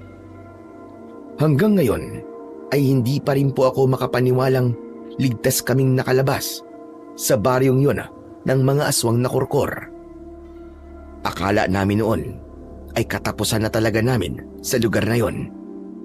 Nalaman din po namin na yung pala ang tinatawag na baryo ng gumamelang kurkor sa probinsya na hindi ko na po babanggitin ang pangalan. Dahil dati po itong tirahan ng mababangis na mga aswang. Inilihim ng mga tao ang tungkol sa baryong yon. Sa ngayon po ay masaya na kaming namumuhay sa lungsod ng Maynila. Kasama ko po si Ato na meron na ring sariling pamilya. Hindi rin po ako makapaniwalang si Ato ay naging isang magaling na albularyo sa aming lugar. Siya na rin po ang nangangalaga sa medalyon ng aking ama. Napatunayan po namin ni tatay na talagang mapagbiro ang tadhana dahil hindi namin akalain na doon namin matatagpuan ang pinsan kong si Ato. Hindi masusukat ang lakas ng kapangyarihan ng isang tao kung walang gabay ng Panginoong Diyos. Muli pong pinatunayan na kailanman ay hindi mananalo ang masama laban sa puwersa ng kabutihan. Ang kwento ko pong isinalaysay sa inyo ay isa lamang pong bahagi sa aking nakaraan na hindi ko po makakalimutan. Hanggang dito na lamang po ang aking kwento. Lubos pong nagpapasalamat, Dante. Sa kwentong ating napakinggan, pinatutunayan lamang na sa huli, ang pagiging padalos-dalos, mainitin ng ulo at barumbado ay tila apoy na unti-unting sumusunog hindi lamang sa iyong sarili, kundi pati na rin sa tiwala, respeto at pagmamahal ng mga taong nasa paligid mo. Ang galit na hindi napipigilan ay nagiging dahilan ng maling desisyon, mga salitang hindi na mababawi, at mga sugat na maaaring hindi na tuluyang maghilom. Tandaan natin na ang tunay na tapang ay hindi nasusukat sa lakas ng sigaw o sa husay makipag-away, kundi sa kakayahang kontrolin ang sarili at piliin ang kabutihan sa kabila ng init ng damdamin. Sabi nga sa Biblia, ang mahinahong sagot ay nakakapawi ng puot, ngunit ang salitang marahas ay nakakapagpagalit. Yun ang sabi sa Kawikaan 15:1. Sa gitna ng bawat pagsubok, piliin nating maging mahinahon, mag-isip bago kumilos, at pairalin ang awa at pangunawa. Sapagkat sa bawat pagkakataong pinipigilan natin ang ating galit, mas lalo nating pinagtitibay ang ating pagkatao at pananampalataya sa Panginoon. Ang tunay na lakas ay makikita sa taong marunong magpatawad, umiwas sa gulo, at tumulong sa kapwa ng may malinis na puso. Kaya sa halip na pairalin ang init ng ulo, gawin nating sandata ang kabutihan at pananampalataya, sapagkat dito natin matatagpuan ang kapayapaan na hindi kayang ibigay ng anumang pakikipagtalo o alitan. Piliin mong maging maynaon sa mundong puno ng kaguluhan, sapagkat ang taong marunong magtimpi ay siyang tunay na matatag. Ano ang aral na makukuha? Ang galit na hindi nakokontrol ay sumisira. Ngunit ang pusong marunong umunawa at magpigil ay nagbubuo ng mas mabuting sarili at mas maayos na ugnayan sa kapwa. Dagdag pa rito, alalahanin mo na sa bawat sandaling pinipili mong magpakumbaba kaysa magmatigas at magpigil kaysa sumabog, ay hindi ka nababawasan, bagkus lalo kang tumitibay bilang isang tao, sapagkat ang taong may disiplina sa sarili ay mas dakila pa sa taong kayang manaig sa iba sa pamamagitan ng dahas o pananakot. Sa mundong punong-puno ng tukso at galit, ang pagpili sa kabutihan ay isang anyo ng tunay na katapangan. Isang tahimik ngunit makapangyarihang lakas na kayang magbago hindi lamang ng iyong sarili, kundi maging ng mundong ginagalawan mo. Maraming salamat po sa walang sawang pagsuporta at pakikinig sa aking mga YouTube channel. Huwag niyo rin pong kalimutang mag-subscribe at i-hit ang notification bell para sa mas marami pang makapigilininga na kwentong aswang at katatakutan mula sa mundo ng kababalaghan. Hanggang sa muli po, at pagpalain kayong lahat ng ating dakilang Diyos na siyang pinakamakapangyarihan sa lahat.